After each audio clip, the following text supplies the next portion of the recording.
দ্বিতীয় ফুৎকারটা দে। তাকে ফুৎকার দিতে হবে মোট কয়টা? আরো জোরে বলেন। সে কেবল একটা দিয়েছে, এবার দ্বিতীয় ফুৎকার দিবে। দ্বিতীয় ফুৎকার যখন সে দিবে, মুহূর্তের মধ্যে পৃথিবীর মধ্যে যত মানুষ আছে সবগুলো মরতে শুরু করবে। একটার পর একটা মালাকুল মাউত রুহু কবজ করতে শুরু করবে। মরবেন না শুধু একজন, চিল্লায় বলেন তিনি কে? কুল্লু মান আলাইহা ফানি ওয়া ইয়াবকা ওয়াজহু রাব্বিকা যুল জালালি ওয়াল ইকরাম ফাবিআইয়ি আলাই রাব্বিকুমা তুকাযযিবান। পৃথিবীর মধ্যে যা যা তোমরা দেখো সব হয়ে যাবে ফান। সব কি? ফান। আমরা বলি না ফানা ফানা, বলি ফানা ফানা হয়ে যাবে, কিছু থাকবে না, থাকবে একজন, চিল্লায় বলেন তিনি কে? এজন্য সব সময় আল্লাহর কাছে কামনা করবেন, আল্লাহ তুমি ঈমানের মরণ দাও। পড়ে না আমিন? ও আল্লাহ তুমি আমাদেরকে শাহাদাতের মরণ দাও। পড়ে না আমিন? আমাকে শহীদ করে সেই মিছিলে শামিল করে নিও, যে মিছিলের নেতা মীরে হামজা খোবায়েবে খাব্বাব আল্লাহর কাছে ছিল অতি প্রিয়। শামিল করে নিও আমাকে শহীদ করে সেই মিছিলে শামিল করে নিও। পড়েন আমিন।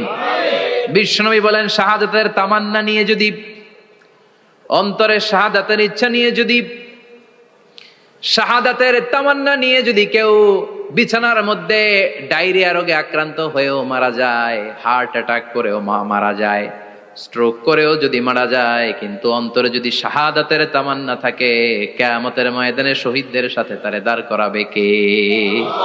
ঈমানের পথে অবিচল থেকে আমার মরণ যেন হয়। পড়েন আমিন।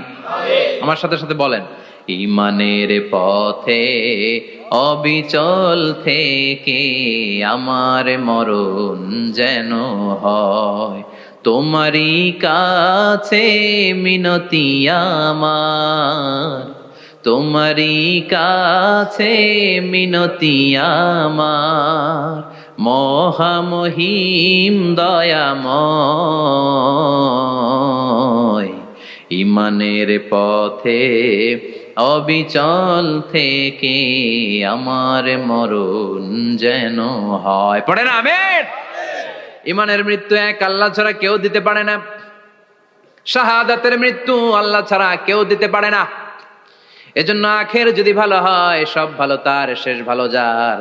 বিশ্বনবী দোয়া করতেন, আল্লাহুম্মা রযুকনা হুসনাল খাওয়াতিম, আল্লাহুম্মা রযুকনা হুসনাল খাওয়াতিম। প্রতিদিন সব সময় নামাজের পরে পড়বেন, আল্লাহুম্মা রযুকনা হুসনাল খাওয়াতিম, আল্লাহুম্মা রযুকনা হুসনাল খাওয়াতিম। আল্লাহ আমাদের শেষটাকে ভালো করো, আমাদের শেষটাকে তুমি ঈমানের উপর করো। পড়েন আমিন। অনেক আল্লাহওয়ালা নামাজি শেষ জীবনে মুরতাদ হয়ে যায়, নাস্তিক হয়ে যায়, আছে না নাই?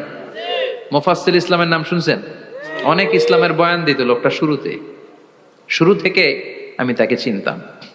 অনেক ইসলামের বয়ান করতো, ইসলামের পক্ষে এসে অনলাইনে কথা বলতো। আস্তে আস্তে আস্তে আস্তে নাস্তিক হয়ে গেছে। এজন্য বিশ্বনবী বলতেন, আল্লাহুম্মা রযুকনা হুসনাল খাওয়াতিম, আল্লাহ শেষটা আমার ভালো করো, আমার শেষটা যেন কালিমাতুত তাইয়্যিবা লা ইলাহা ইল্লাল্লাহর উপর হয়, আমার শেষটা যেন ঈমানের উপর হয়। পড়েন আমিন। এক সাহাবা জিহাদের ময়দানে, বুখারীর বর্ণনা, যুদ্ধের ময়দানে সে সামনে যাই পাচ্ছে, লা তাজিদু শাযযা ওয়ালা ফাযযা ইল্লা ইয়াকতুলু বিসাইফি, বিশাল তলোয়ার নিয়ে আল্লাহু আকবার বলে বলে কাফের আর মুশরিকের বাচ্চাগুলোরে কচুকাটা করছে। সাহাবী নবীর কাছে এসে খুশ খবর দেয়, ও নবী দেখেন আপনার সাহাবী দিন কায়েমের আন্দোলনে কালিমার পতাকাটারে জমিনের বুকে পতপত করে উড়ানোর জন্য কেমন করে যুদ্ধের ময়দানে, জিহাদের ময়দানে কাফের আর মুশরিকদেরকে কচুকাটা করছে। নবী দেখেন আজকের জিহাদের ময়দানে যুদ্ধের সব সওয়াব আল্লাহ এই সাহাবীরই দিয়ে দিবে। বিশ্বনবী বললেন, হুয়া ফিন্নার, সে জাহান্নামে যাবে। সাহাবীরা তো অবাক, জীবন বাজি রেখে তলোয়ার নিয়ে কাফেরদের সাথে যুদ্ধে ময়দানের মধ্যে লিপ্ত একটার পর একটা কাফির গুলোরে হত্যা করে জাহান্নামের মেহমান করে পাঠিয়ে দিচ্ছে। এই লোকটা কেমন করে জাহান্নামী হয়? বিশ্বনবী বললেন হুয়াফিন নার, এই লোকটা জাহান্নামে যাবে, এরে কেউ বাঁচাতে পারবে না, জাহান্নামী। এক সাহাবী মনে মনে বলল, এই লোকটা কেমন করে জাহান্নামী হয়, আমি তার পেছনে পেছনে দেখবো তার শেষ পর্যন্ত কি ঘটে, কারণ নবী যা বলে এটা তো কোনোদিন মিথ্যা হতে পারে। সাহাবী লুকিয়ে লুকিয়ে তার পিছু নিল, দেখলো যুদ্ধ করতে করতে জিহাদের ময়দানে শত্রুদের মাঝখানে ঘাটির ভেতরে সে মারতে মারতে চলে গিয়েছে, মারতে মারতে কাফেরদের মাঝখানে এমন জায়গায় চলে গিয়েছে চারদিক থেকে কাফেররা তাকে ঘেরাও দিয়ে ফেলেছে। এবার আর সে পারে না, দীর্ঘ সময় যুদ্ধ করতে করতে এবার ক্লান্ত শ্রান্ত, এবার নিজেও মারে আবার মাইরও খায়, মারে আবার মাইরও খায়। খেতে খেতে হঠাৎ এক কাফেরের তলোয়ারের আঘাত তার ডান হাত নাই, এক কোপে ডান হাতটা জমিনে পড়ে গিয়েছে, ফিনকে দিয়ে রক্ত, ব্লিডিং হতে হতে, রক্তপাত হতে হতে সাহাবী নিস্তেজ, আর পারে না, আর সহ্য করতে পারে না। শাহাদাতের জন্য অল্প একটু দেরি, এই অল্প একটু দেরি সাহাবীর আর সহ্য হয় নাই। ওই সাহাবী নিজের তলোয়ারটা জমিনের মধ্যে গেড়ে তলোয়ারের উপরে ঝাঁপিয়ে পড়েছে, তলোয়ারের এক মাথা পেটের এইখান দিয়ে ঢুকে পিঠের ওই পাশ দিয়ে বের হয়েছে। যে সাহাবী পেছন থেকে ফলো করেছে সে বলে আশহাদু আন্না মুহাম্মাদ রাসূলুল্লাহ, আল্লাহু আকবার। দৌড়ে এসে নবীর কাছে বলে, ও নবী, আপনি যে নবী, শেষ নবী, আখিরি জামানার পয়গম্বর, আপনি যে বিশ্ব নবী, কোনো সন্দেহ নাই, আমি নিজ চোখে চাক্ষুষ দেখে এসেছি আপনার ওই সাহাবা আত্মহত্যা করে দুনিয়া থেকে বিদায় হয়েছে। এজন্য শেষটা কার, শেষটা কিভাবে যায় আমরা জানি। এজন্য আল্লাহর কাছে আমরা ফরিয়াদ করি আমাদের মৃত্যু যেন ইমানের মৃত্যু হয়। আমিন পড়েন, আর জোরে পড়েন আমিন। দ্বিতীয় ফুৎকার দেওয়ার সাথে সাথে আল্লাহ মালাকুল মাউতকে বলবে, ও মালাকুল মাউত, পৃথিবীর সব মানুষগুলোর রুহ কবজ কর। সব মানুষের রুহ কবজ হয়ে যাবে, সব জিনদের রুহ কবজ কর, সব জিনদেরও রুহ কবজ হয়ে যাবে। এবার সব ফেরেশতাদের রুহ কবজ কর, সব ফেরেশতাদের রুহ কবজ হয়ে যাবে। আল্লাহ বলবেন আখবিরনি মাইয়া বকা, আর কে কে বেঁচে আছে বল। মালাকুল মাউত বলবে, আল্লাহ মানুষগুলো সব শেষ, জিনগুলো শেষ, ফেরেশতাগুলো শেষ, শুধুমাত্র 4 জন বড় বড় ফেরেশতা এখনো মরে নাই। আল্লাহ বলবে, যা জিব্রাইল, মিকাইল, ইসরাফিল, যে ইসরাফিলের ফুৎকারে কিয়ামত হয়েছে ওই ইসরাফিলকেও শেষ করে ফেল। জিব্রাইল, ইসরাফিল, মিকাইল সব শেষ, এবার মহাবিশ্বে কেউ নাই। আল্লাহ বলবেন আখবিরনি মাইয়াবকা, ও মালাকুল মাউত আজরাইল, এবার কে আছে? কয় কেউ নাই, সব শেষ। কেউ আছে? কেউ নাই, সব শেষ, আছে শুধু আল্লাহ আর মালাকুল মাউত, ঠিক কি না? আল্লাহ বলবে আখবিরনি মাইয়াবকা, ও মালাকুল মাউত আমারে বল কে আছে? কয় আমি আছি। কয় তুই মর। আমি আছি, আমি। আল্লাহ বলবে তাহলে এবার তুই মর। তুই মর শোনার সাথে সাথে মালাকুল মাউতের কাঁপুনি ছুটে যাবে, খিচুনি ছুটে যাবে, ভয় ভয়ে খিচুনি ছুটে যাবে, কারণ মৃত্যুটা তো সে দেখেছে। দুইটা সিস্টেমে মালাকুল মাউত রূহ কবজ করে। আপনারা যারা আল্লাহওয়ালা, আপনাদের মাথার সামনে এসে একটা যুবক, সুশ্রী, যত সুন্দর হতে পারে একজন মানুষ, এরকম একজন মানুষের চেহারায় আসবে আপনাদের কাছে, এসে সুগন্ধি পারফিউম মাখা সাদা ধবধবে কাপড় পরে এসে আপনার শিওরে বসবে, এসে খুবই বিনয়ের সাথে ভদ্রতার সাথে বলবে, ইয়া আইয়াতুহান নাফসুল মুতমাইন্না, ইয়া আইয়াতুহান নাফসুল মুতমাইন্না, ইয়া আইয়াতুহান নাফসুত তাইয়্যিবা, হে পবিত্র আত্মা বেরোয় আয়। বলার সাথে সাথে আপনার রুহটা স্মুথলি বেরোয় যাবে। ইয়াতি বিহানুত মিন হানুতিল জান্নাহ, কাফান মিন আকফানিল জান্নাহ, জান্নাতের হানুতে করে কাফনের মধ্যে পেঁচিয়ে আপনার রুহটারে মালাকুল মাউত ইল্লিনে নিয়ে যাবে। আল্লাহ আমাদের সবার নসিবে এই ঘটনা তুমি জারি করে দিও, আমিন। আর যারা ইসলাম মানে নাই, কোরআন মানে নাই, বিশ্ব নবীরে মানে নাই, তাদের সামনে কুৎসিত আকৃতির একটা ভয়ঙ্কর চেহারা নিয়ে আসবে। বিআকবাহি মা ইয়াকুন, হাদিসে এসেছে, যত খারাপ হতে পারে একজন মানুষের চেহারা, যত দুর্গন্ধযুক্ত হতে পারে একজন মানুষের দেহ, বিদঘুটে ভয়ঙ্কর রাক্ষসে এক চেহারা নিয়ে আসবে। মুমিনের সামনে এসে যেমনি ভদ্রভাবে বসে যায়, সে এরকম আসবে না, সে ত্রাস সৃষ্টি করবে। ডাকাত যখন আপনার অ্যাটাক করে এমন ত্রাস সৃষ্টি করবে, কোপ মেরে আঘাত করে আপনি ভয়ে সব দিয়ে দিবেন। ওনারা দেখলে আপনার পিলে চমকে যাবে। ভয়ঙ্কর দুর্গন্ধযুক্ত কালো একটা ড্রেস পরে আপনার সামনে এসে এমন ত্রাস সৃষ্টি করে বসবে, ওইটা দেখলে অবস্থা খারাপ। চিৎকার দিয়ে ধমকাবে আর বলবে, ইয়া আইয়াতুহান নাফসুল খাবিসা, হে পাপাত্তা বেরোয় আয়, ইলা গাদাবিল্লাহ, আল্লাহর ক্ষোভ, আল্লাহর রাগের দিকে তুই বের হয়ে আয়। মুমিনের আত্মাটা যেমনি স্মুথলি বের হয়ে এসেছে, কাফেরের আত্মাটা বলার সাথে সাথে বেরোতে চাইবে না। আত্মাটা একবার ডানে দৌড়, একবার বায়ে দৌড়, একবার সামনে দৌড়, আর একবার পিছনে দৌড়। এবার মালাকুল মাউত আরো হিংস্র হয়ে যাবে, পা থেকে টান মেরে সারা দেহ থেকে খিচুনি দিয়ে পুরো দেহটারে চাপতে চাপতে জীবিত একটা ছাগলের চামড়া জীবিত অবস্থায় তার দেহ থেকে উল্টো দিকে টেনে টেনে বের করলে যেমন কষ্ট হয়, একজন কাফেরের রুহু দেহ থেকে টেনে হিচড়ে মালাকুল মাউত বের করে ফেলবে। এজন্য আল্লাহর কাছে আমরা চাই, ঈমানের পথে অবিচল থেকে আমার মরণ যেন হয়। প্রতিদিন পড়বেন এটা দোয়া। ঈমানের পথে থেকে যেন আমাদের মৃত্যু হয়, পড়েন আমিন। মালাকুল মাউত এই দৃশ্যগুলো নিজেই ঘটিয়েছে, তার জানা আছে মৃত্যুর কত কষ্ট। আল্লাহ বলবেন মর, বলার সাথে সাথে কাঁপুনি ছুটে যাবে। আল্লাহ বলবেন কেঁপে লাভ নাই, মর, মরতে হবেই, কারণ কুল্লু নাফসিন, everyone has to take the taste of death. সবাইকে মৃত্যু নিতে হবে, গ্রহণ করতে হবে স্বাদ। The most certain thing in our life is death, but the most uncertain thing in our life is the time of death. আমাদের জীবনের সবচাইতে সুনিশ্চিত বিষয় হচ্ছে যে আমরা মরবো, এটা আমরা সবাই জানি না, কিন্তু সবচাইতে অনিশ্চিত বিষয় হচ্ছে যে আমরা কখন মরবো, এটা আমরা কেউ জানি না। জানি মালাকুল মাউত কাঁপতে থাকবে। আল্লাহ বলবেন জান্নাত এবং জাহান্নামের মাঝ বরাবর একটা জায়গা আছে, আল আরাফ, ওইখানে দাঁড়া। ওইখানে দাঁড়িয়ে মালাকুল মাউত বিকট একটা চিৎকার দিয়ে সারা পৃথিবীর মানুষগুলো, ফেরেশতাগুলো যেমনি দুনিয়া থেকে বিদায় হয়েছে, মালাকুল মাউত তখন বিদায় হয়ে যাবে। সেদিন বিকট একটা চিৎকার মেরে তিনি বিদায় হবেন। বিশ্বনবী বলেন মালাকুল মাউতের মরণের সময় সেই চিৎকারটা ওই দিন এত ভয়ঙ্কর হবে, দুনিয়াতে যদি তখন মানুষ থাকতো, কিয়ামত ঘটানোর জন্য আলাদা করে ইসরাফিলের সিংগায় ফুৎকার দেওয়ার আর দরকার হতো না। মালাকুল মাউতের মরণের কষ্টের ওই চিৎকারের আওয়াজ শুনলে মানুষগুলো সব কানের পর্দা ফেটে জমিনের মধ্যে তখনই লাশ হয়ে পড়ে যেত। মালাকুল মাউত এখন আর নাই, ডানে বায়ে সামনে পেছনে কেউ নাই, একজন ছাড়া, তিনি কে? আল্লাহ তখন বলবেন ইয়া আরদু আইনা নাহারুকে, পৃথিবী তোর নদীগুলো কই, বিল্ডিং গুলো কই, রাজা বাদশা গুলো কই, পৃথিবীর নাজ নেয়ামত কই, ভোগের দুনিয়া আজকে কোথায়, অহংকার দাপট আর ক্ষমতার বড়াই আজকে কোথায়? লিমানিল মুলকুল ইয়াউম, who belongs the kingdom today, আজকে ক্ষমতা কার? চিল্লায় বলেন তো সেদিন ক্ষমতা হবে কার? লিমানিল মুলকুল ইয়াউমা লিল্লাহিল ওয়াহিদিল কাহ্হার, ক্ষমতা সেদিন কারো নয়, ক্ষমতার মালিক একজন, তিনি কে? সব ক্ষমতার মালিক আল্লাহ, কেউ নাই, সব মরে গেছে। এভাবে যে কত হাজার কোটি বছর আল্লাহ একা থাকবেন এটা আল্লাহ জানেন, আমরা কেউ জানি? ইসরাফিলকে আল্লাহ বানিয়েছিলেন সিংহায় 3টা ফুৎকার দেওয়ার জন্য, চিৎকার করে বলতে হবে কয়টা? দিছে কয়টা? বাকি আছে কয়টা?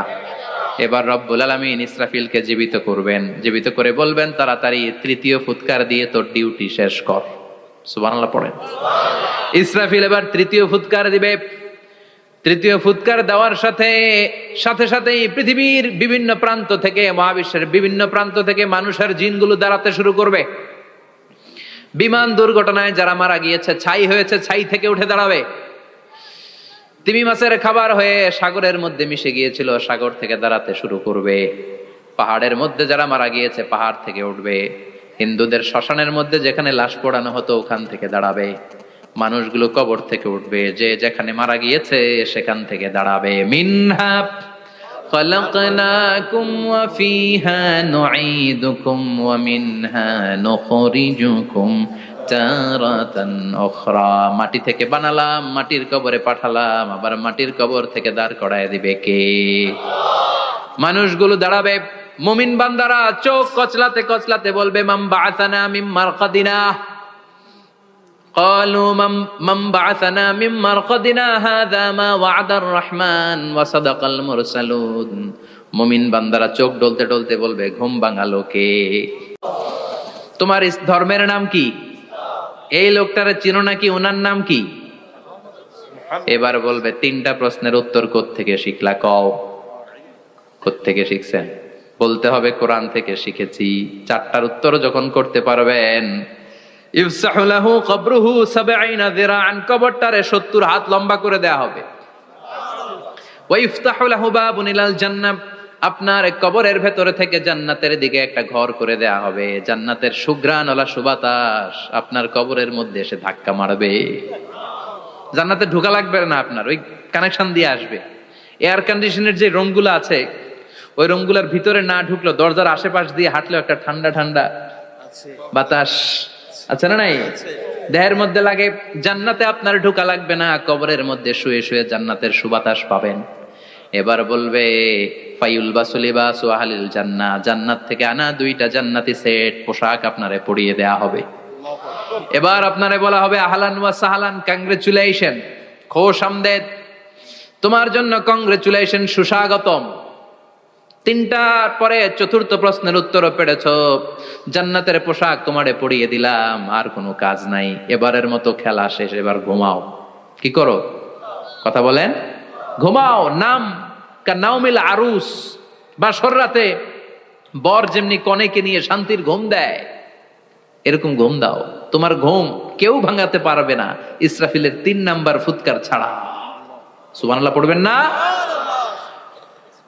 সেই ঘুম ভেঙে যাবে, চোখ ডলতে ডলতে বলবে মান বাআসানা মিন মারকাদিনা হাযা মা ওয়া'দার রাহমান ওয়া সাদাকাল মুরসালুন। চোখ ডলতে ডলতে বলবে কে আমাদের ঘুম ভাঙালো? ফেরেশতারা বলবে হাযা মা ওয়া'দার রাহমান, এটা সেই দিন যে দিনের ওয়াদা দিয়েছে কে? আল্লাহ। আজকের দিনটা হলো ফাইনাল দিন, আজকের খেলাটা হবে ফাইনাল খেলা, দ্য ফাইনাল ডে। আজকে বিচারের দিন। ওই যে শুনছিলা যাররা যাররা বিচার হবে, ওই বিচার আজকে অনুষ্ঠিত হবে। পৃথিবীর বুকে যে বিচারগুলো হয় নাই, সেদিন ওই বিচারগুলো করবে কে? আল্লাহ। পৃথিবীর বুকে যে ধর্ষণের বিচার হয় নাই, ওই দিন ওই ধর্ষণের বিচার আছে না নাই? পৃথিবীর বুকে যে অন্যায় ভাবে বিচার বহির্ভূত হত্যাগুলো করা হয়েছে, ক্রস ফায়ার গুলো দেয়া হয়েছে, গুম করা হয়েছে, খুন করা হয়েছে, সেদিন এই বিচারগুলো আছে না নাই? পৃথিবীর বুকে জুলুম করে একজনের জমি আরেকজন মাইরা খাইছে, ওনার দাপট ছিল, ওনার উপরে কোনো কথা ছিল না গ্রামে, কিন্তু কিয়ামতের ওই কঠিন দিনে এগুলোর বিচার আছে না নাই? বিচার যদি না থাকতো, all the worldly life it's a joke. বিচার না থাকলে পৃথিবীটা এটা একটা জোক, এটা একটা খেলাধুলা। অবশ্যই বিচার থাকতে হবে, বিচারের কাঠগড়ায় তোমাকে দাঁড়াতে হবে। চিল্লা এখন ঠিক কিনা? সবাই দাঁড়াবে। The day of resurrection, the day of qiyamah, al-qari'ah, mal ওয়া মা আদরাকা মাল। বিশ্বনবী বলেন উলঙ্গ হয়ে দাঁড়াবে সব। ইহশারুন নাসু ইয়াউমাল কিয়ামাতি হুফাতান উরাতান মুশাতান গুরলা, সেদিন মানুষগুলো উলঙ্গ, গায়ে জামা নাই, পেটে দানা পানি নাই, পায়ের মধ্যে জুতা নাই, সব উলঙ্গ। ভাবতেছেন না খালি শুনতেছেন? ভাবতেছেন যে ওই দিন আপনিও দাঁড়াবেন, আমিও দাঁড়াবো, আমাদের সবাইকে দাঁড়াতে হবে। অবশ্যম্ভাবী, ওইটা থেকে পার পাওয়ার কোনো সুযোগ আমাদের নাই। চিল্লা এখন ঠিক কিনা? আল্লাহ বললেন কাআন সাফসাফা লা তারা ফিহা আওয়াজান ওয়ালা আমতা, লেভেল প্লেইং ফিল্ড। এক জায়গা থেকে কোটি কোটি মানুষ এক নজরে দেখা যাবে।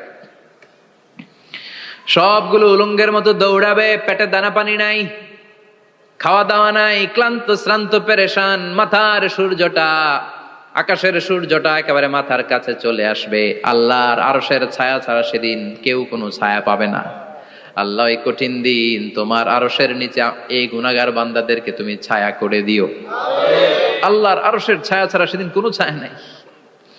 সূর্যের তাপে মাথার মগজগুলো ভাতের মাড়ের মতো গলে গলে নাকের ছিদ্র দিয়ে, কানের ছিদ্র দিয়ে বেয়ে বেয়ে পড়বে। মানুষগুলো ক্লান্ত শ্রান্ত পেরেশান, ক্ষুধার জ্বালায় তৃষ্ণার জ্বালায় জিহ্বাটা বের হয়ে যাবে। 50,000 বছর হবে সেদিনটা লম্বা। কয় হাজার? 50,000 বছর। পাগল হয়ে যাবে মানুষ, পাগল।